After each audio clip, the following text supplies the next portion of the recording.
बिस्मिल्लाहिर्रहमानिर्रहीम। दोस्तों, मदीना वो जगह है जिसके हर कोने में हजूर अकरम सल्लल्लाहु अलैहि वसल्लम की खुशबू महसूस होती है। आप जिस गली से भी गुजरेंगे सहाबा इकराम के चलने की आहट महसूस होती है। ऐसा महसूस होता है जैसे अभी मस्जिद नबवी में अज़ान बिलाल होगी। तमाम सहाबा कराम नमाज पढ़ने के लिए मस्जिद नबवी में जमा होंगे। तमाम मेरे देखने वाले कमेंट बॉक्स में अस्सलामु अलैकुम या रसूल अल्लाह ज़रूर लिख दें। हजूर अकरम सल्लल्लाहु अलैहि वसल्लम पर सलाम हो। दरख्तों के पत्तों के बराबर, समुंदर की झाग के बराबर, रेत के ज़र्रों के बराबर, सूरज की किरणों के बराबर, बारिश के कतरों के बराबर, पूरी दुनिया में रहने वाले लोगों की सांसों के बराबर। अल्लाह तबारक व तआला तमाम अस्सलामु अलैकुम या रसूल अल्लाह लिखने वालों को रोज़ा रसूल सल्लल्लाहु अलैहि वसल्लम की ज़ियारत नसीब फरमाए। यहाँ पर तहज्जुद और पांचों वक्त की नमाज पढ़ने की तौफीक अता फरमाए। तूफान नौ के बाद दुनिया में जो पहला शहर आबाद हुआ उसे बाबल कहा जाने लगा। हजरत नूह की कश्ती में 80 खानदान मुकीम थे। ये कश्ती 150 दिन तक पानी में रही। अल्लाह तबारक व तआला ने इस कश्ती का रुख बैतुल्लाह की जहनम मोड़ दिया। ये कश्ती 40 दिन तक वहां तवाफ करती रही। इसके बाद ये कश्ती जूदी नामी पहाड़ पर लंगर अंदाज हुई। इन 80 खानदानों ने सोकुल समानीन नामी एक बस्ती आबाद की। इस बस्ती को 80 खानदानों वाली बस्ती भी कहा जाता है। अल्लाह तबारक व तआला ने इन तमाम लोगों की ज़ुबानों को बदल दिया। फिर इन लोगों ने इस जगह एक शहर आबाद किया जिसका नाम बाबुल था। इस शहर की आबादी 1 लाख अफराद पर मुश्तमिल थी। दुनिया में सबसे पहले कौम आद ने अरबी ज़ुबान में कलाम किया। कबीला बनु अबील ने ऐसी जगह हिजरत की जहां मीठे पानी के चश्मे थे। कबीले का सरदार यसरब बिन कानिया था। अब सवाल ये पैदा होता है, यहूदी यसरब में पहली मर्तबा कब आए? कौम अमालका का मदीने के चारों अतराफ कब्जा था। वो इंतहाई सरकश और जंगजू थे। हजरत मूसा अलैहिस्सलाम ने कौम अमालका से जिहाद करने के लिए बनी इसराइल की एक बहुत बड़ी फौज को हजाज की तरफ रवाना किया और हुक्म दिया कि बादशाह समेत तमाम लोगों को कत्ल कर दिया जाए। इसराइली फौज ने हमला करके बादशाह समेत तमाम लोगों को मौत की नींद सुला दिया। एक हसीन नौजवान शहजादे को जिंदा रहने दिया कि इसके कत्ल का फैसला मूसा खुद करेंगे। जब ये लोग अपने मुल्क वापस पहुंचे तो हजरत मूसा अलैहिस्सलाम इंतकाल कर चुके थे। कौम के लोगों ने महसूस किया हमने नौजवान को कत्ल ना करके मूसा अलैहिस्सलाम के हुक्म की खिलाफ वर्जी की है। चनाचे लोगों ने इस शहजादे को माफ करके और जिन लोगों ने मूसा अलैहिस्सलाम के हुक्म की खिलाफ वर्जी की थी उनको मुल्क बदर कर दिया गया। चनाचे यहूदियों का पहला लश्कर 1400 कबल मसीह मदीने में आकर आबाद हो गया। तो यहूदी मदीने में आकर आबाद हो गए। मक्का में रहते हुए हजूर अकरम सल्लल्लाहु अलैहि वसल्लम की प्यारी बीवी हजरत खदीजा और चचा अबू तालिब वफात पा चुके थे। इन दोनों की वफात ने आप सल्लल्लाहु अलैहि वसल्लम के मसाइब में इंतहाई इजाफा कर दिया। हजूर अकरम सल्लल्लाहु अलैहि वसल्लम ने फरमाया, क्रैश अबू तालिब की वफात तक बुज़दिल बने रहे। क्रैश इस बात से खुश थे कि आपकी हमायत करने वाला अब कोई नहीं। कि नफरतें, दुश्मनियाँ, तकालीफ और अजियतें इस कदर शिद्दत इख्तियार कर गई कि दीन इस्लाम का दुश्मन अबू लहब भी आप सल्लल्लाहु अलैहि वसल्लम की हमायत पर मजबूर हो गया। हजूर अकरम सल्लल्लाहु अलैहि वसल्लम का ये मामूल था कि आप सल्लल्लाहु अलैहि वसल्लम नमाज फजर के बाद मक्का के बाजारों में तशरीफ ले जाते, अहले मक्का को दीन की दावत देते। लेकिन अब्बू तालिब और अम्मा खदीजा की वफात के बाद यूं लगा जैसे अहले मक्का अजनबी और बेगाने हो गए।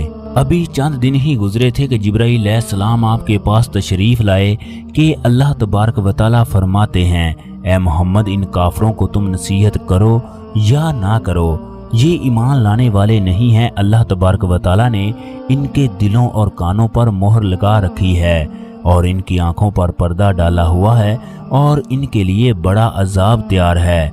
हजूर अकरम सल्लल्लाहु अलैहि वसल्लम ने ख्वाब में देखा कि आप सल्लल्लाहु अलैहि वसल्लम खजूरों के बाग की तरफ हिजरत कर रहे हैं। आप सल्लल्लाहु अलैहि वसल्लम ने ख्याल फरमाया ये जगह यमामा है, लेकिन वो सरजमीन यसरब थी, कुरान करीम में है। अल्लाह तबारक व तआला अपने नबी और अहले ईमान को हदायत फरमा रहा है, اگر اللہ کی بندگی کے لیے ایک جگہ تمہارے لیے تنگ پڑ گئی تو فکر کیوں کرتے ہو؟ اللہ تبارک و تعالیٰ کی زمین تو بہت وسیع ہے۔ یہ بھی کہا جاتا ہے کہ آپ کے چچا ابو طالب نے آپ صلی اللہ علیہ وسلم کو وصیت فرمائی تھی، یثرب کی جانب ہجرت کر جانا، وہاں تمہارا ننیال ابو نجار آباد ہے۔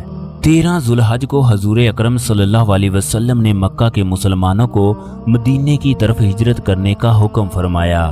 حضور اکرم صلی اللہ علیہ وسلم نے فرمایا، بے شک اللہ تبارک و تعالیٰ نے تمہارے لیے بھائیوں اور گھر کا انتظام کر دیا۔ یہ شہر مکہ اور شام کے وسط میں واقع ہے۔ اس شہر میں سردیوں میں سخت سردی جبکہ گرمیوں میں سخت گرمی پڑتی تھی۔ صحابہ کرام جب اس شہر میں داخل ہوئے تو انہیں اس شہر کی آب و ہوا راس نہ آئی۔ حضرت عائشہ صدیقہ فرماتی ہیں، جب ہم ہجرت کر کے یثرب پہنچے تو یہ اللہ تبارک و تعالیٰ کی زمین میں سب سے زیادہ بیماریوں والا شہر تھا۔ اس شہر کے درمیان میں بطحان نامی ایک نالا تھا جس میں ہر وقت بدبودار پانی بہتا رہتا۔ ایک دن ابو بکر صدیق رضی اللہ تعالی عنہ اور حضرت بلال رضی اللہ تعالی عنہ بیمار ہو گئے تو بخار کی وجہ سے ان کے کہرانے کی آوازیں آ رہی تھی۔ حضرت عائشہ حضور اکرم صلی اللہ علیہ وسلم کی خدمت میں حاضر ہوئی اور ان کی تکلیف کی شدت سے آگاہ کیا۔ یہ سنتے ہی حضور اکرم صلی اللہ علیہ وسلم نے اپنے دستے مبارک بلند کیے اور دعا فرمائی، اللہ تبارک و تعالی ہمارے لیے مدینے کو بھی اسی طرح محبوب بنا دے ایسے مکہ محبوب ہے یا اس سے بھی زیادہ کر دے۔ مدینے کی فضاؤں کو صحت بخش بنا دے، اس کے بازاروں اور گلوں کے پیمانوں میں برکت عطا فرما اور اس میں موجود بخار کو ہم سے دور کر دے۔ دوستو، پھر حضور اکرم صلی اللہ علیہ وسلم نے اللہ کے حکم سے اس کا نام یثرب سے مدینہ رکھ دیا۔ آپ صلی اللہ علیہ وسلم یہ بھی فرمایا کرتے تھے، منافق اسے یثرب کہتے ہیں، حالانکہ اس کا نام مدینہ ہے۔ ایک جگہ یہ بھی ہے کہ آپ صلی اللہ علیہ وسلم نے فرمایا، اب جو آدمی مدینے کو یثرب کہے گا اس کے نامہ اعمال میں ایک گناہ لکھ دیا جائے گا۔ حضور اکرم صلی اللہ علیہ وسلم نے مدینے میں داخل ہوتے ہی مساک مدینہ کے نام سے ایک دستور طے کیا۔ اس میں 2 مسلمان قبائل اوس اور خزرج جبکہ 3 یہودی قبائل شامل تھے۔ جزیرہ عرب ایک ایسا علاقہ تھا جہاں پر کسی کی بھی حکومت نہ تھی۔ مکہ میں قریش کی، طائف میں بنو کثیف کی، جبکہ یثرب میں بنو اوس اور بنو خزرج کی تھی۔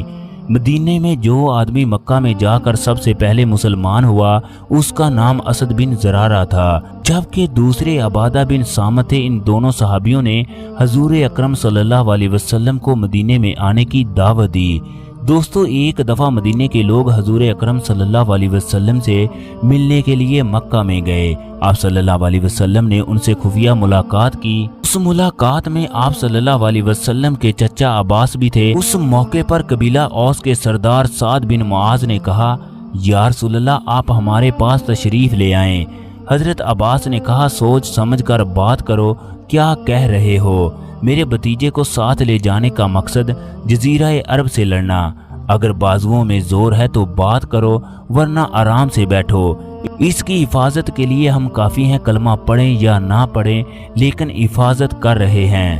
ان کے جواب میں سعد بن معاذ نے کہا، ہمیں پوری طرح پتہ ہے کہ کیا ہوگا، سوچ سمجھ کر اور ہر قسم کے نتیجے کے لیے تیار ہو کر ہم آپ صلی اللہ علیہ وسلم کو دعوت دے رہے ہیں۔